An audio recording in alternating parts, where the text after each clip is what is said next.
Woman and the Vote. Woman and the Vote. Focus question. What is the history of the women's suffrage in the United States? Introduction. In 1872, Susan B. Anthony went to a voting office in Rochester, New York, and cast her ballot in the presidential election. 2 weeks later, she was arrested for it. In most states at the time, it was against the law for women to vote. Anthony knew she was breaking the law, but she also knew the law was unjust. By that point, Anthony and other activists like Harriet Tubman, Lucretia Mott, and Sojourner Truth have been fighting for women's rights for decades. They marched, protested, and pressed Congress. By casting her ballot, Anthony wanted to bring attention to women's suffrage, the right to vote. She did, but it still took almost 50 more years for Congress to pass the 19th Amendment, which granted voting rights to women who were U.S. citizens. However, for most women of color, even those who were U.S. citizens, this was not the end, but the middle of a much longer fight for suffrage. Haudenosaunee influence. When the U.S. Constitution was adopted in 1787, it didn't address voting rights. That was left up to each state. By 1807, only free white men could vote. Although women couldn't vote, some unmarried women held some of the same rights as men. If women chose to marry, however, they must did. They had no legal say in the government or even in their own family. Everything they owned became their husband's property. If they worked, their wages belonged to their husband too. If they gave birth, the children belonged only to the father. Enslaved women had no legal rights whether they were married or not. In July 1848, about 300 people gathered in Seneca Falls, New York, to discuss the issue of women's rights. This gathering, known as the Seneca Falls Convention, is widely considered the beginning of the women's suffrage movement. The people who attended the convention didn't have to look far to find a society in which women had rights equal to men. Seneca Falls was on the ancestral lands of the Haudenosaunee Confederacy, at a time when most U.S. women had few, if any, rights. Haudenosaunee women had a lot of political power within their nation. Although only a man can serve as chef, it was women who elected, advised, and removed him. Women helped make all government decisions and could veto any act of war.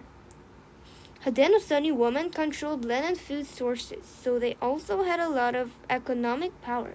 If they married, they kept their rights and ownership of their property. This was proof to early suffragists that a society in which men and women were equal was possible. However, even though they were inspired by the Haudenosaunee, most white suffragists weren't advocating for the U.S. voting rights of indigenous women. Even as indigenous suffragists like Gitta Lassa, Mary Louise Bottineau Baldwin, Laura Cornelius Kellogg worked side by side with white suffragists. The goal of the mainstream suffrage movement remained the voting rights of white women. Gitta Lassa. In the early 1900s, Gitta Lassa, a member of the Yankton Dakota Sioux, was one of the most well-known indigenous and women's rights activists. She was also a musician, a teacher, and a writer, which stories and articles about indigenous people published to multiple national magazines. In 1917, Gitta Lassa moved to Washington, D.C., where she worked to protect traditional indigenous ways of life. She also advocated for giving indigenous people U.S. citizenship so they could vote.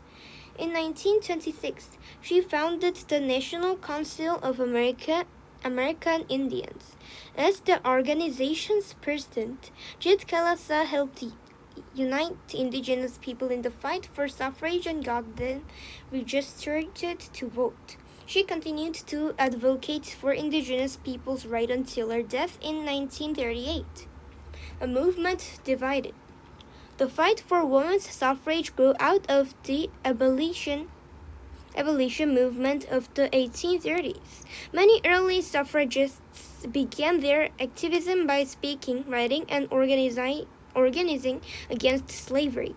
After slavery was abolished in 1865, abolitionists changed their focus to winning voting rights for white women and all black people. Suffragists quickly became divided, though, over whether they should support the 15th Amendment, which would give black men the right to vote. Some, like Frederick Douglass and Lucy Stone, felt they should support the amendment while continuing to fight for women's suffrage. Others, like Anthony and Elizabeth Cady Stanton, refused to support any amendment that included women. They didn't want black and immigrant men they considered to be uneducated to have more power than women. The 15th Amendment passed in 1869, although some state laws continued to make it nearly impossible for many black men to vote, especially in the South, on their own. Within the movement, Stanton and other leaders excluded women of color, especially black women. Black suffragists wanted to address the problem of racism as well as sexism, but many white suffragists weren't interested in addressing racism. They worried what if they did, they would lose the support of politicians and white women in the South. Even so, many black women were important leaders in the fight for the votes. Suffragists like Mary Church Terrell, Ida B. Wells, and Nannie Helen brought this. So voting as a way to create laws that could protect black Americans from racial violence. They organized demonstrations and founded women's clubs in cities across the country, especially in the East and the Midwest, to help mobilize black